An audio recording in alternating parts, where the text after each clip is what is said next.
अस्सलामुअलैकुम रहमतुल्लाहि वबरकातुहू। आज मैं आपके सामने वज़ू करने का सुन्नत तरीका जो बहुत ही आसान तरीके से प्रैक्टिकल करके दिखाऊंगा।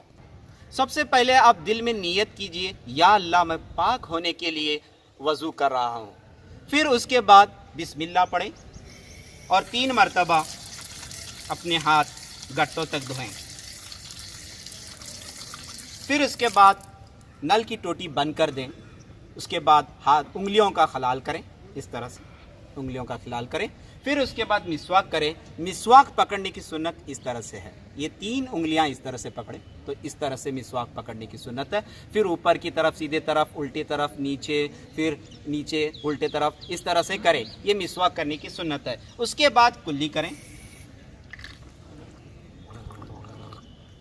हाँ, अगर आप रोज़े से हैं तो गरारा नहीं करना चाहिए।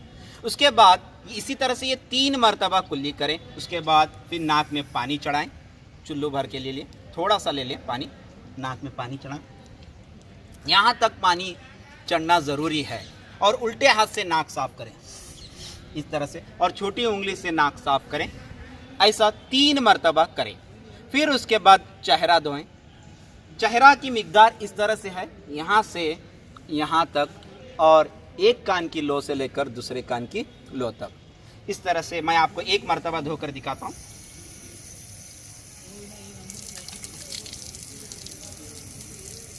इस तरह से 3 मरतबा आप लोग चेहरा धोना है। जिसकी दाढ़ी है इस तरह से खलाल करें, दाढ़ी के अंदर से इस तरह से खलाल करें। तो फिर उसके बाद अपने सीधे हाथ को धोएं, 3 मरतबा धोएं। फिर उल्टे हाथ को धोएं।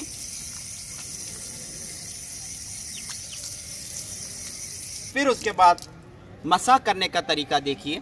अपनी उंगलियों को इस तरह से करें। सबसे पहले अपने हाथों को तर कीजिए, थोड़ा सा पानी लीजिए, अपने हाथों को तर कीजिए और इस तरह से पकड़िए। फिर इस तरह से शुरू कर दें।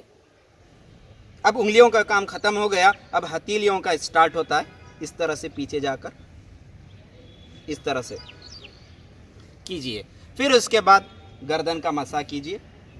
याद रखिए, गले का मसा मकरूह है। फिर ये उंगली और अंगूठा बचा अपना, इस तरह से आप लोग इस तरह से कान में कीजिए।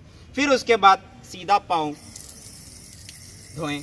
याद रखिए, वज़ू अच्छी तरीके से करें क्योंकि आप अल्लाह के पास जाकर खड़े हो रहे हैं। फिर नल की टोटी बंद कर दें, इस तरह से खिलाल करें, छोटी उंगली से उल्टे हाथ के।